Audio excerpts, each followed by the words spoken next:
ভারত পাকিস্তান যুদ্ধ হইতেছে আর কি। আর এখন ভারতের কাছে আমরা একটু ভয় লাগতেছে মনে, আমাদের ভারতের কাছে তো আমরা পরিস্থিতি এখন বর্তমানে সীমান্তের কাছে যাওয়া যাইতেছে না আর কি। আগে তো গরু ছাগল যারা কৃষক ছিল তারা দিতে পারতো, এখন ওইটা পারতেছে না।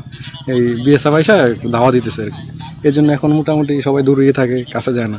এটার প্রভাব বলতে এরা আমরা শুনলাম যতটুকু মেঘালয়ের ওই সাইডে কারফিউ দেওয়া হয়েছে, যতটুকু জানতে পারছি আর কি। ওই রকম ওদের দেশে সমস্যা হলে তো কিছুটা আমাদের উপর প্রভাব পড়বেই, ওই রকম প্রভাবটা পড়তেছে। এখন মোটামুটি সীমান্তের কাছে যাওয়া যেতেছে না, চোরা কারবারির তো কোনো কথাই নেই। এখন সীমান্তের কাছাকাছি যাওয়া যেতেছে না, এই জন্য চোরা কারবারির মোটামুটি মানে থেমে আছে আর কি।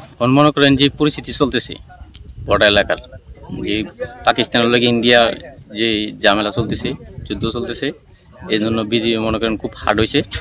আগে যেই পরিমাণে ডিউটি করছে সে ডাবল ডিউটি করতেছে এখন বর্তমানে। আর বিএসএফ মনে করেন খুব কড়াকড়ি ডিউটি করতেছে এখন। আগে যেই 2 জনের ডিউটি করতো, এই জায়গার মধ্যে মনে করেন 6 জন 7 জনের ডিউটি করতেছে। আর চোরা চালান তো মনে করেন বর্ডার মনে করেন প্রবেশ করাই নিষেধ। আগে তো মনে করেন গরু বাছুর লাগতে পারছি বর্ডারে, এটাও বিজিবি নিষেধ দিছে। আর বিএসএফ খুব হার্ড হয়েছে, এই জন্য মনে করেন টোটালি মনে করেন এই পিলার ক্রস করা নিষেধ। স্বাস্থ্যকর অল টাইম হানিকম, সব সময় অল টাইম হেলদি লাইফ। বর্তমান আমাদের যে পরিস্থিতি এলাকার যেই পরিস্থিতি আছে মনে করেন আপনার চোরা কারবার একেবারেই নাই। এক হিসাবে বলতে গেলে যে পুরাটা এলাকায় এখন স্বাভাবিক আছে। যেই বর্ডারের যে গরম পরিস্থিতি, এই পরিস্থিতির কারণে যে মনে করেন যে আপনাদের নারায়ণতলার ক্যাম্পের যে ভিআইপি আছে মনির ভাই, হ্যাঁ, উনি মনে করেন আপনার যেভাবে টহল করতেছে, ইনশাল্লাহ আশা করি যে এই এলাকায় আর চোরা কারবারি থাকবে না, আশা করি আমরা। বর্তমানে ভারত আর পাকিস্তান যে যুদ্ধ চলতেছে তাই বললে বিজিবি বাড়ি বাড়ি আইসা নিষেধ দিয়ে গেছে। আমরা বর্ডার এলাকায় বাড়ি, একদম বর্ডারের পাশে। এরপরে মসজিদের মাইকে মাইকে বিজিবি নিষেধ দিছে। এই নিষেধ দেওয়াতে আমরা খুবই আতঙ্ক আছি, বর্ডারে ঢুকাই যাইতেছে না বর্তমানে। এরকম পরিস্থিতি আমরা গরু বাছুর নিয়ে বর্ডারে ঢুকতাম, মাঝে মাঝে ওই যে অনেক ব্যবসায়ী আছে ঢুকতো, টোটালি বন্ধ বর্ডারে। মানে আমরা খুবই পুরা এলাকার মানুষ খুব আতঙ্কের মাঝে বাস করতেছি। মানে একদম বিজিবি পুরা 24 ঘন্টা ডিউটি, বিএসএফ ডিউটি, বর্ডারের হাল খুবই খারাপ ভাই। পাশাপাশি সীমান্ত এলাকা ভারত এবং আমাদের যে এই এলাকা ইউনিয়নটা, এটা একবারে পাশাপাশি।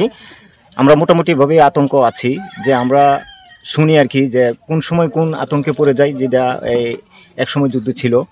এই ইতিহাসের মধ্যে দিয়ে বোঝা যায় যে আসলে ভারত পাকিস্তান যেভাবে যুদ্ধ শুরু হচ্ছে, আমরা খুবই একটা আতঙ্কের মধ্যে আছি। কিন্তু আমরা এই আতঙ্ক থেকে বাঁচার জন্য আমরা কিভাবে বাঁচবো, কিভাবে পরামর্শ নিব, আমরা আগামী ভবিষ্যতে বা আমরা কীভাবে চলাফেরা করলে ভালো হবে, সেই পরামর্শটা আমাদের কাছে আশাবাদী আর কি। সুনামগঞ্জ সীমান্তে আমাদের 19টি বিওপির দায়িত্বপূর্ণ এলাকায় আমরা পেট্রোল ইন্টেন্সিফাই করেছি। তো আমাদের অবৈধ অনুপ্রবেশ এবং চোরাচালান দমন করার জন্য আমাদের যে গোয়েন্দা নজরদারি এবং টহল তৎপরতা সেটি সচল আছে।